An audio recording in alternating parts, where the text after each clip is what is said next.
The red dust of Kepler 442c swirled around Dr. Jake Harrison's boots as he knelt beside the ancient stone wall. His hands moved carefully over the carved symbols, brushing away thousands of years of dirt and debris.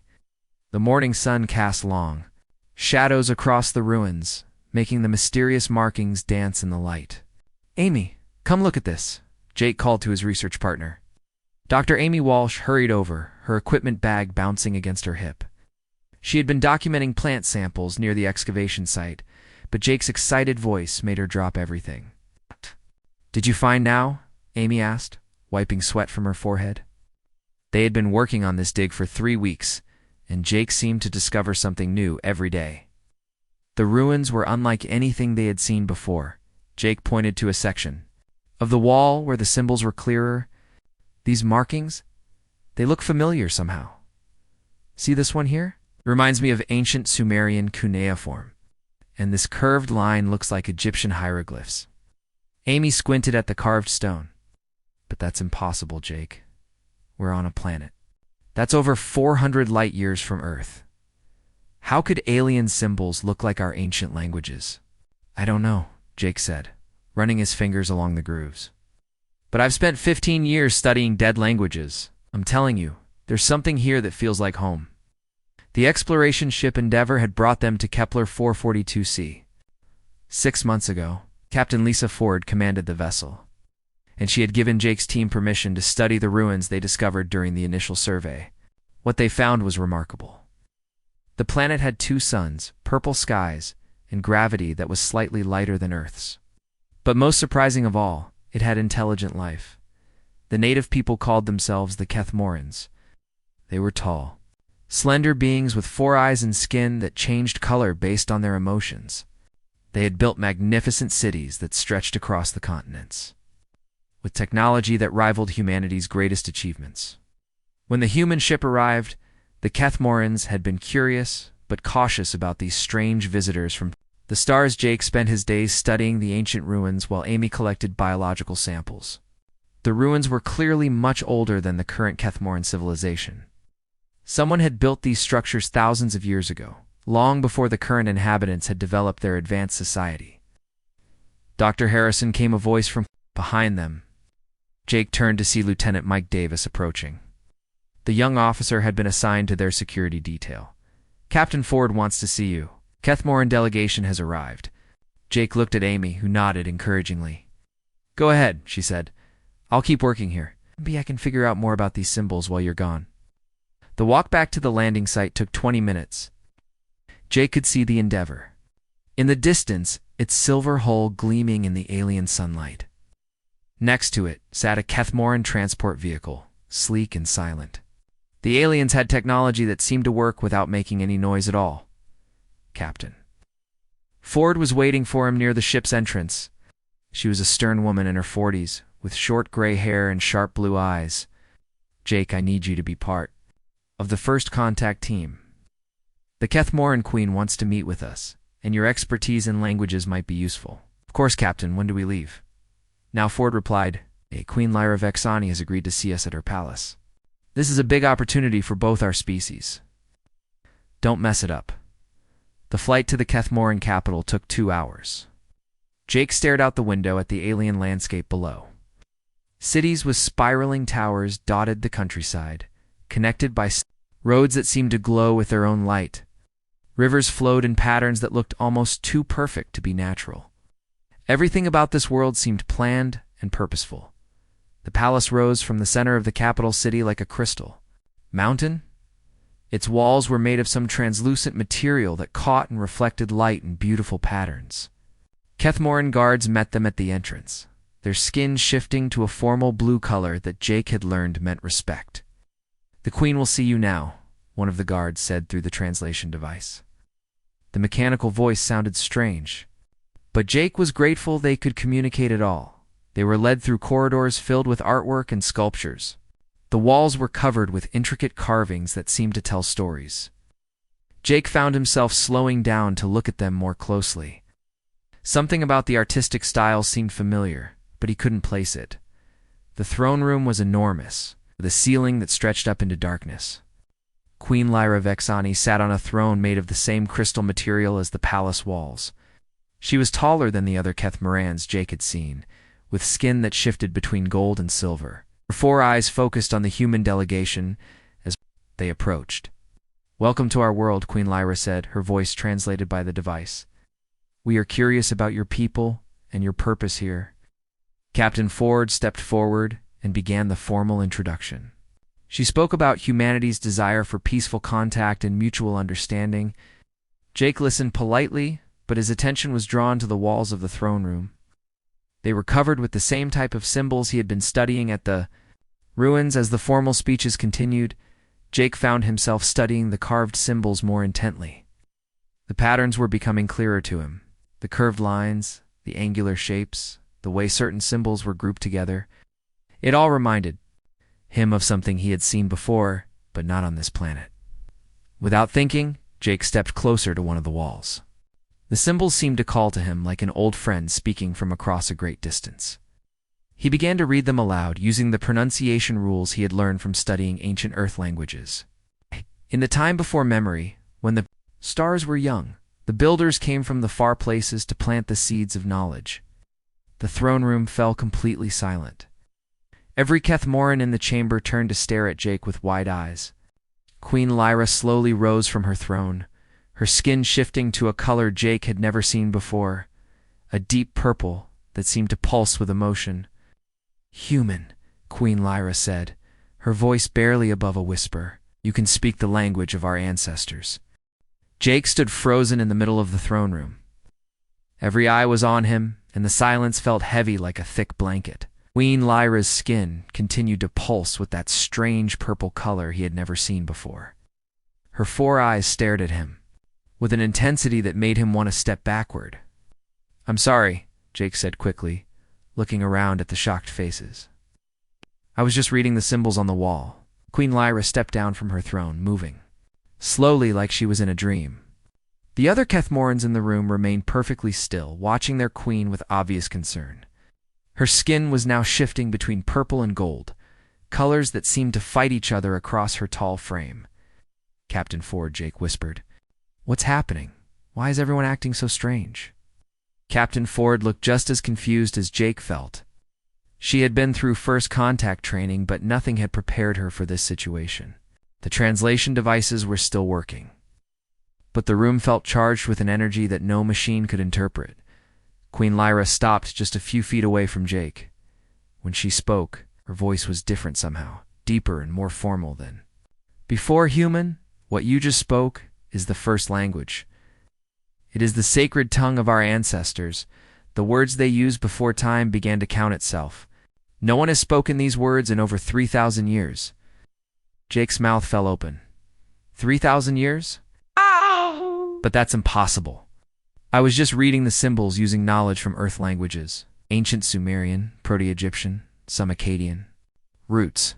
I studied dead languages for a living. Show me," Queen Lyra said firmly. She gestured to the wall where Jake had been reading. Show me how you understand the sacred words." Jake moved back to the wall, feeling nervous under the intense gaze of the entire court. He pointed to the first symbol, a curved line with 3 smaller marks beneath it. "This symbol here, it represents the concept of time or ancient period. In Old Sumerian, we have similar markings that mean before or long ago." The queen's skin shifted to a brighter gold. She spoke rapidly to one of her advisors in their modern language, then turned back to Jake. "Continue." Jake moved his finger to the next group of symbols. These angular shapes combined with the circular mark usually indicate travelers or people who come from far away. The pattern is almost identical to hieroglyphs I've studied that mean those who journey from distant lands. "By the ancient lights," whispered one of the Kethmoran nobles. "He reads it as if he learned it as a child." Lyra raised her hand for silence. "Human archaeologists, I must test your knowledge further. Commander Torres, bring Elder Zeph from the Sacred Archives, quickly." A tall Kethmoran with silver skin and ceremonial robes hurried from the room. Jake could hear his footsteps echoing down the corridor, growing fainter with each second. The tension in the throne room grew thicker during the wait. "Your Majesty," Captain Ford said carefully, I think there's been some kind of misunderstanding. Dr. Harrison is a scientist, not a religious figure. He studies old languages from our home planet. There is no misunderstanding, Queen Lyra replied, her eyes never leaving Jake's face. Your human has just spoken words that have been silent since my ancestors walked among the stars. Either he is the greatest spy in the galaxy, or something far more important is happening here. Jake felt sweat forming on his forehead despite the cool air in the palace. Your Majesty, I promise you, I have never seen your language before today. I was just applying techniques I learned studying Earth's oldest civilizations. The symbols looked familiar, so I tried to read them. Familiar, Queen Lyra repeated slowly. Yes, that is exactly what troubles me. Heavy footsteps announced the return of Commander Torres. He was followed by an elderly Kethmoran, whose skin was so pale it was almost white. The old being moved slowly, leaning on a walking stick carved with intricate designs. His 4 eyes were clouded with age, but they focused on Jake with sharp intelligence. Elder Zeph Morden, Queen Lyra said formally, this human claims he can read the first language. Test him. Elder Zeph moved closer to Jake, studying him carefully. When he spoke, his voice was like dry leaves rustling in the wind. Young alien, if you can truly understand the sacred words, then answer me this. What does the first prophecy say about the return of knowledge to the children of distant worlds? Jake stared at the elder, his mind racing. He had no idea what the first prophecy was, but something about the old being's question triggered a memory. At the ruins, he had seen a section of symbols that seemed different from the others, more complex and formal. I'm not sure about prophecies, Jake admitted. But at the ruins where I've been working, there were symbols that spoke of knowledge, being scattered like seeds across the dark between stars. They said that when the time of joining came, the children of many worlds would remember the words their fathers had forgotten. Elder Zeph's walking stick clattered to the floor. His ancient face showed pure shock, and his pale skin began to glow with a soft light. Impossible, he whispered. Those words have been lost for centuries. The stone tablets that contained the first prophecy were destroyed in the great fire of our capital 200 years ago, but I read them on the ruins, Jake insisted. They're carved into the walls of the structures my team has been excavating. What ruins? Queen Lyra demanded, stepping closer. The ancient site about 50 miles from your capital. The structures are much older than your current civilization. We thought they were built by your ancestors, but now I'm not so sure. Elder Zeph slowly picked up his walking stick, his movements shaky. Your Majesty, if this human speaks truth, then those ruins are not of our making. They are older than our oldest memories. They are from the time of the builders, the ones who came before us. The builders? Jake asked. Legends speak of them, Queen Lyra explained, her voice filled with awe. Ancient beings who walked among the stars when our world was young. They taught our earliest ancestors the first language before disappearing into the void. Most of our people believe they are just stories. Elder Zeph shook his head slowly. Not stories. Truth. And if the sacred words still exist in the old places, and if this human can read them, he looked directly at Jake, then you, alien, may be the key to understanding who we truly are. Jake felt the weight of the moment settling on his shoulders. Something much larger than first contact was happening here. The familiar feeling he had gotten from studying the symbols was starting to make sense in a way that frightened him. Oh. Majesty, he said quietly, I think we need to go back to those ruins, together. The journey back to the ruins took place at dawn the next day. Jake sat in the Kethmoran transport vehicle next to Dr. Amy Walsh, who had been working at the dig site all night. Queen Lyra and Elder Zeph sat across from them while Captain Ford occupied the pilot's seat alongside a Kethmoran driver. Jake, you should see what I found after you left yesterday, Amy said excitedly. I kept working on those symbols you were studying. There are more of them, much more. They cover the entire back wall of the main structure. Elder Zeph leaned forward, his ancient eyes brightening. Describe what you saw, human scientist. Amy pulled out her tablet and showed them photographs she had taken. The symbols seemed to tell a story. There are pictures of beings that look different from both humans and Kethmorans. They appear to be teaching or sharing knowledge with groups of primitive people. Queen Lyra studied the images carefully. Her skin shifted to a deep blue color that Jake had learned meant she was thinking hard. These beings in the pictures, they have 6 limbs and heads shaped like teardrops. I have seen such images before in the oldest books of our archives. The Builders, Elder Zeph whispered. These are images of the Builders. Transport vehicle landed near the excavation site, kicking up clouds of red dust. Jake could see his team's equipment scattered around the ruins, exactly where they had left it the day before. But now, with Queen Lyra and Elder Zeph present, the ancient structures seemed to carry more weight, more importance. "Show us," Queen Lyra commanded, as they approached the main building. Jake led them inside the ruins, his heart beating fast. The morning light streaming through gaps in the ancient walls made the carved symbols seem to glow. Amy had been right. The back wall was covered with markings that Jake had not noticed before. Elder Zeph moved slowly to the wall, his walking stick tapping against the stone floor. He reached out with one trembling hand and touched the carvings. These symbols, they are not just our first language. They are older, more complete. This is the language as it was meant to be, before time and distance changed it. Jake studied the new symbols Amy had uncovered. They were indeed more complex than anything he had seen before, but somehow they still felt familiar. "Elder Zeph, you said these builders taught your ancestors the first language.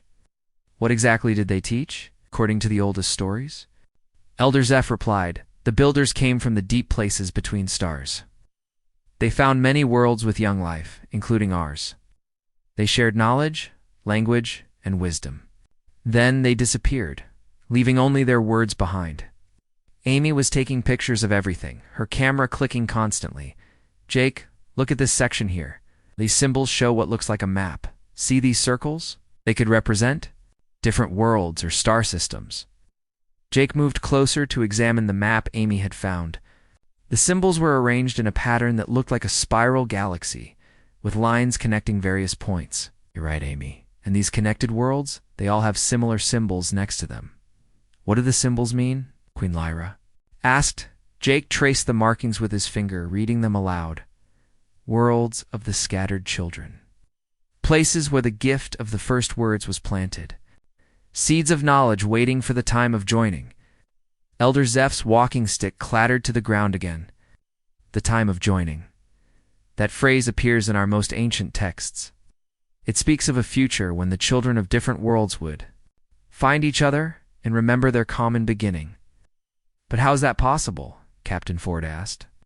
She had been quiet during most of the expedition, but now her military training was making her ask practical questions.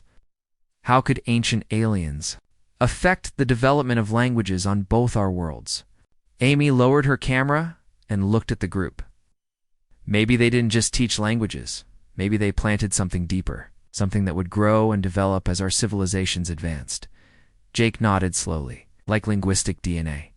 Basic patterns and structures that would influence how our languages evolved, even thousands of years later. "That would explain why Jake can read our ancient words," Queen Lyra said. "The root structures are the same, even though our languages developed separately." Elder Zeph picked up his walking stick and moved to another section of the wall. "Human Jake, can you read these symbols?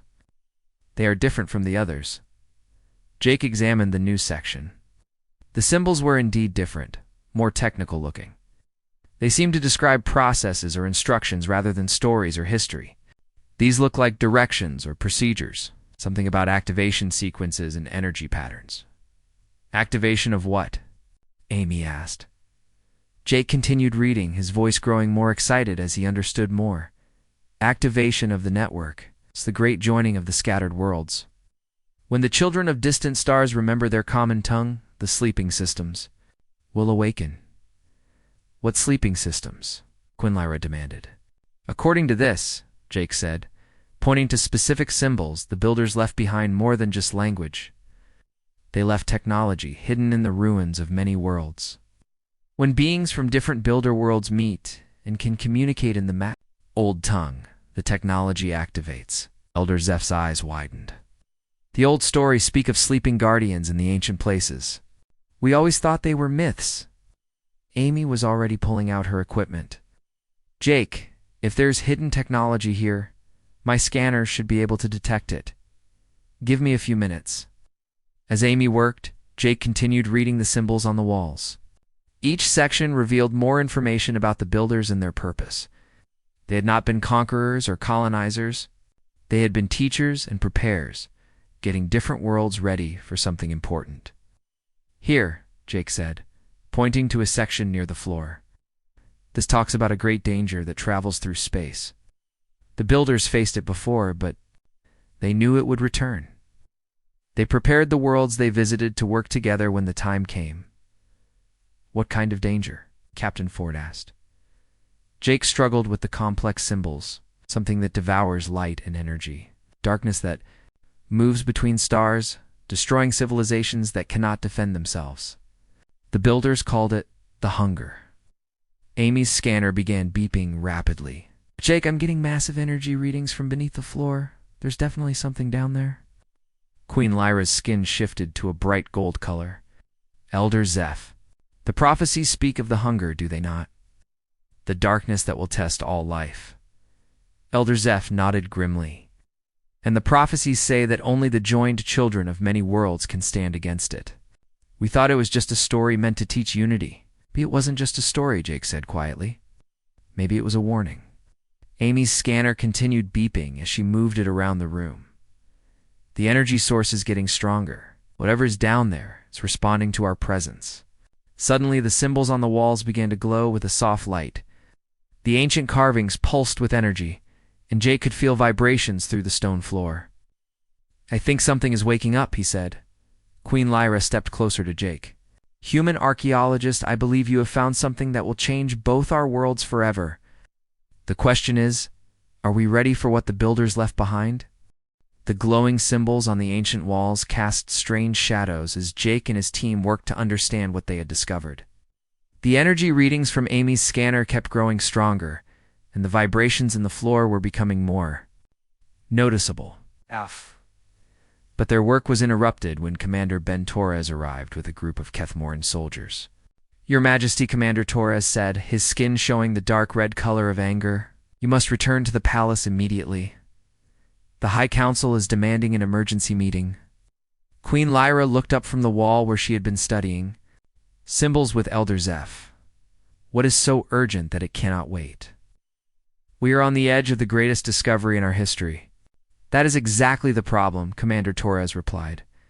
The nobles are saying you have shared sacred knowledge with aliens.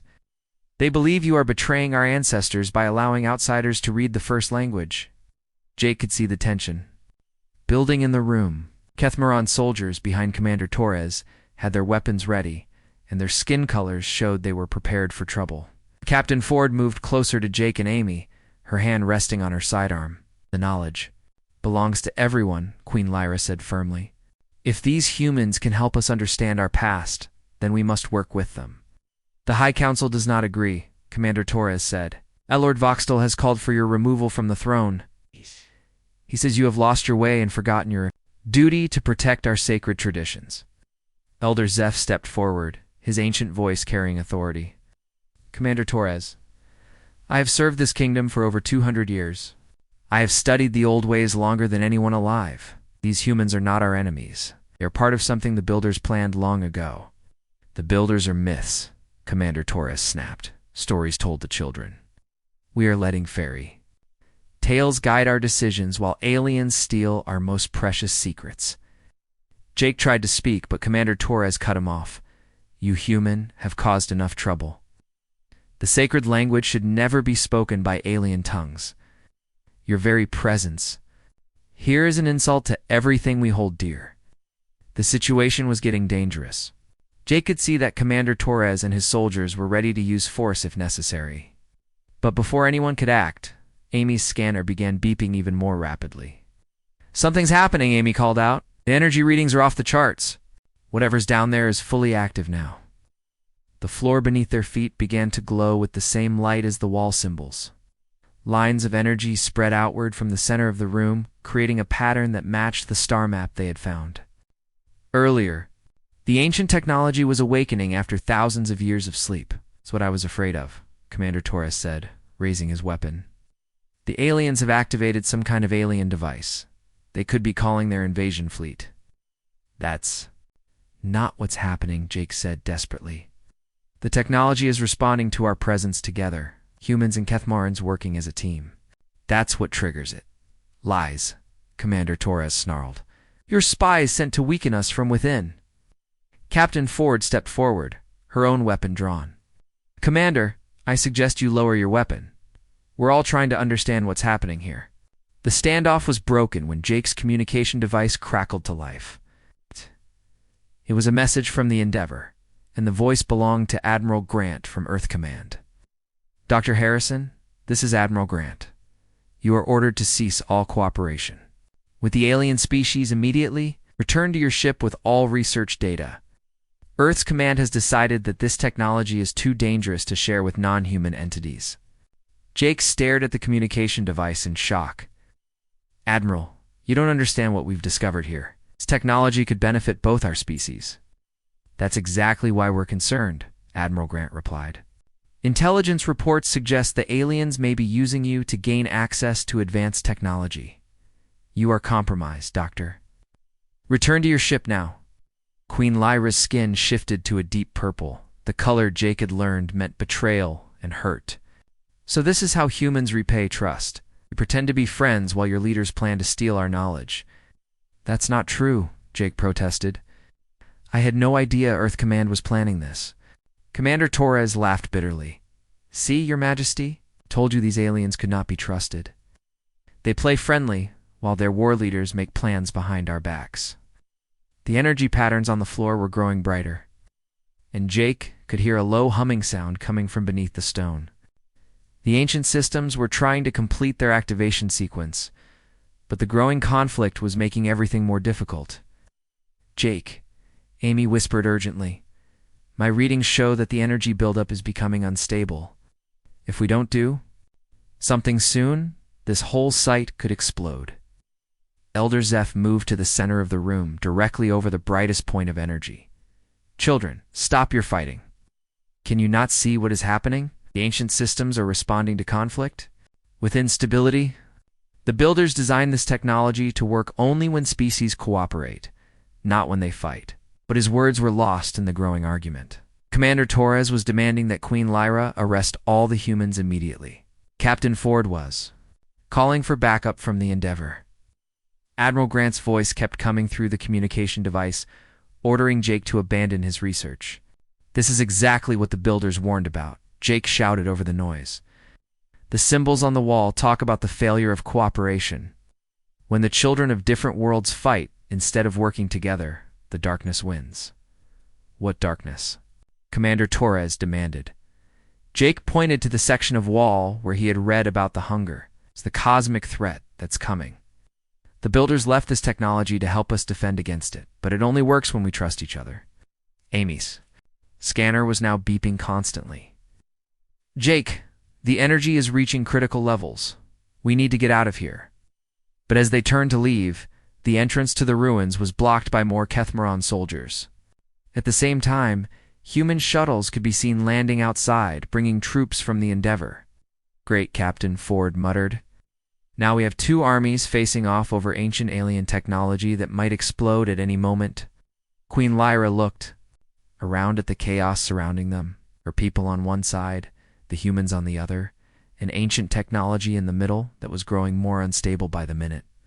Jake Harrison, she said quietly, I fear we have awakened something that our peoples are not wise enough to handle. The humming from beneath the floor grew louder, and cracks began to appear in the ancient stone walls. The builders' technology was reacting to the conflict exactly as the warnings had predicted.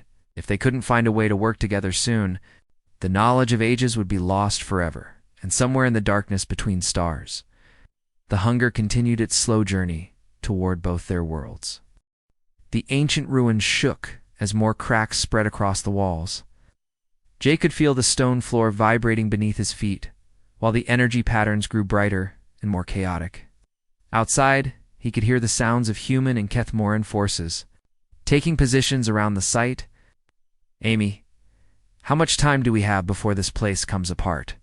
Jake asked, trying to stay calm, despite the growing crisis. Amy checked her scanner again, her face pale with worry. Maybe 20 minutes before the energy buildup reaches dangerous levels. If these systems overload, the explosion could be seen.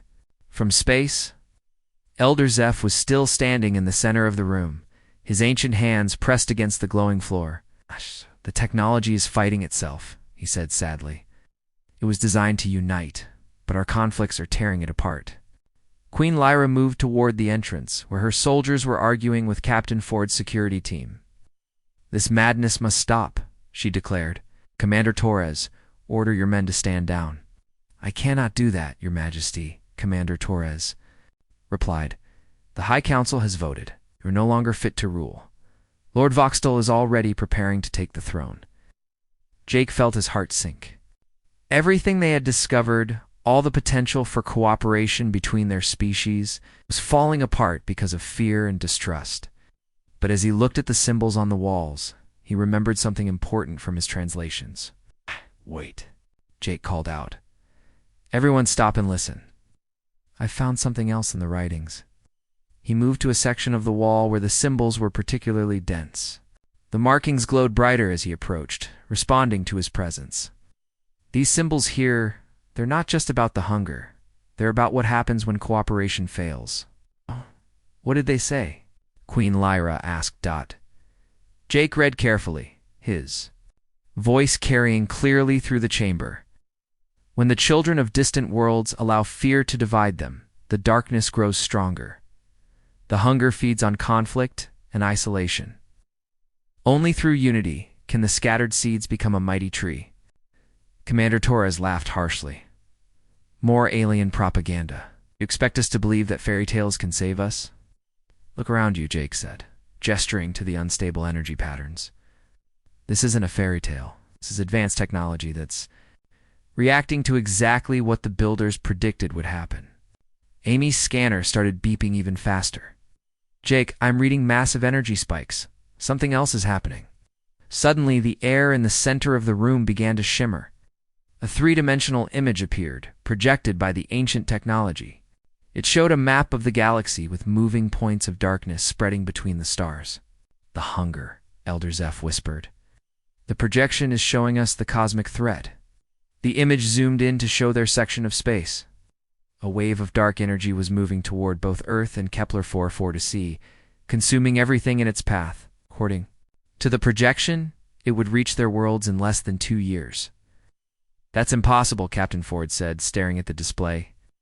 Our long-range sensors would have detected something that massive. Jake studied the symbols that appeared alongside the projection.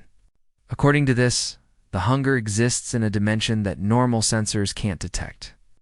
The builders had special technology to track it. The projection changed, showing dozens of other worlds throughout the galaxy. Many were already dark, consumed by the approaching threat, but some still glowed with life, and lines of energy connected them in a vast network. The defense network, Jake realized. The builders didn't just leave technology on our worlds. They left it everywhere, creating a galaxy-wide system to fight the hunger. Queen Lyra studied the projection carefully. How many worlds are part of this network? According to these readings, Amy said, checking her scanner, over 50 worlds are still active. But many of the connections are broken or dormant. Jake found more symbols that explain the system. The network only works when species from different worlds cooperate. Each broken connection makes the whole system weaker. Admiral Grant's voice crackled through the communication device again. 8. Dr. Harrison, you have 5 minutes to evacuate. That's sight. Earth forces are moving in to secure the technology. At the same time, Jake could hear Lord Voxtel's voice outside, demanding that Queen Lyra surrender and allow him to take control of the situation. This is it, Jake said, looking around at the group. We have to make a choice right now. Do we let fear and politics destroy everything, or do we trust what the builders tried to teach us? Elder Zeph moved slowly toward the wall where the galaxy projection was displayed. Young Jake, what do the symbols say about activating the full network? Jake read the complex instructions, his heart racing as he understood what they meant. Two representatives from different builder worlds must speak the activation sequence together. It has to be done freely, without force or deception. But if we activate the network, Queen Lyra said, both our governments will consider us traitors. And if we don't, Jake replied, the hunger will destroy both our worlds, along with dozens of others. The building shook again as the unstable energy reached new levels. Outside, Jake could hear vehicles arriving and soldiers taking positions. Time was running out in every possible way. Captain Ford looked at Jake with respect. Doctor, I've served in the fleet for 20 years. I've never seen anything like this. But I trust your judgment. What do you need? I need someone to help. Me speak the activation sequence, Jake said. Someone who can read the ancient language. Queen Lyra stepped forward, her skin shifting to a determined silver color. I will do it. Elder Zeph has taught me enough of the old tongue to help you. Commander. Torres raised his weapon. Your Majesty, I cannot allow you to activate unknown alien technology. I cannot allow Earth to claim this technology for military purposes. Admiral Grant's voice declared through the speakers. Jake looked at Queen Lyra and made his decision. We do this together, regardless of what our governments want. The builders trusted future generations to be wiser than their fears. Elder Zeph smiled for the first time since they had met. The young human speaks truth. Begin the sequence. Kick! And Queen Lyra moved to opposite sides of the room, where two sets of activation symbols glowed brightly. The energy in the floor formed a bridge between them, waiting for their combined words to complete the ancient program. Together, Jake said, they began to speak the activation sequence in the ancient tongue, their voices joining in harmony across the space between worlds. The ancient words flowed from Jake and Queen Lyra's voices like music from another age. As they spoke the activation sequence together, the chaotic energy patterns in the floor began to stabilize. The cracks in the walls stopped spreading, and the dangerous vibrations slowly faded away. Above them, the galaxy projection showed dramatic changes. Lines of light began connecting worlds across vast distances, forming a web of energy that stretched from one end of space to the other. Dozens of dormant sites on different planets suddenly blazed to life, responding to the activation signal. It's working, Amy said in amazement, watching her scanner readings normalize. The network is coming online across the entire galaxy. Outside the ruins, the sounds of conflict gradually died down as both human and Kethmoran forces stopped to stare. At the light show filling the sky, beams of energy shot upward from the ancient site, connecting with similar beams from other worlds visible in the distance. Elder Zeph watched the display with tears in his ancient eyes. The builder's dream lives again, he whispered. After 3,000 years, the children of different worlds speak with one voice. Commander Torres lowered his weapon, his skin shifting to the blue color of wonder. What have we done? We have given our species a chance to survive, Queen Lyra answered, her voice tired but proud. The galaxy projection zoomed in to show the wave of dark energy that was the hunger. As the defense network activated, barriers of light appeared in its path. The cosmic threat slowed, then stopped. Held back by the combined power of 50 worlds working together, Admiral Grant's voice came through the communication device, sounding confused and worried. Dr. Harrison, our sensors are detecting massive energy readings from across the galaxy. What did you activate down there? A defense system, Jake replied calmly. One that just saved Earth and every other inhabited world in this part of space. Over the following hours, representatives from both governments arrived at the ruins. Jake found himself explaining the situation over and over again to military officers, politicians, and scientists who could barely believe what they were seeing. The proof was impossible to ignore. Long-range sensors from both Earth and Kethmoran, space were detecting the dark energy wave, exactly where the ancient projections had predicted it would be. More importantly, they could see it had stopped advancing, held back by the barrier created by the Galactic network. The energy wave would have reached our worlds in 18 months, Dr. Amy Walsh explained to a room full of Earth officials. Without the defense network, both our civilizations would have been destroyed. 3 months later, Jake stood in a newly built facility that housed the first joint human Kethmoran research center. Scientists from both species worked side by side, studying data from the 57 worlds that were now part of the Galactic network. Queen Lyra had survived the political crisis on her world. When her people saw the proof of the cosmic threat and understood how close they had come to extinction, support for cooperation with humans grew quickly. Lord Voxtel and his followers were forced to admit they had been wrong. Earth's government had been slower to accept the new reality, but the evidence was overwhelming. Admiral Grant had been replaced by officials who understood the importance of galactic cooperation. "Jake," Amy called from across the research center, "you need to see this latest transmission." Jake walked over to where Amy was working with Dr. Kalazin, a young Kethmoran scientist who had become one of their best translators. The display showed a message from a world called Zenith Prime, located over 200 light-years away. "From another species that's part of the network," Dr. Zinn explained. "They call themselves the Vax. They've been trying to contact other network worlds for decades, but their signals were too weak to reach us." Jake read the translated message with growing excitement. The Vox had their own version of the ancient language, preserved through thousands of years, just like the human and Kethmoran versions. They had been fighting the hunger alone, using primitive defenses that barely worked. "How many other species are out there?" Jake wondered aloud. "According to the network data," Amy replied, "at least 15 different species across 57 worlds. All of them descended from civilizations that the Builders contacted in ancient times." 6 months after the activation, Jake found himself standing before the largest gathering in galactic history. Representatives from 12 different species had traveled to the neutral world of New Haven, planet chosen specifically for interspecies meetings. The Great Hall was filled with beings of every imaginable shape and size. There were the tall, graceful Kethmorans with their color-changing skin, the insect-like Vax with their multiple arms and compound eyes, the aquatic Murhai who traveled in water-filled suits, dozens of other species, all connected by the ancient language that the Builders had given to their ancestors.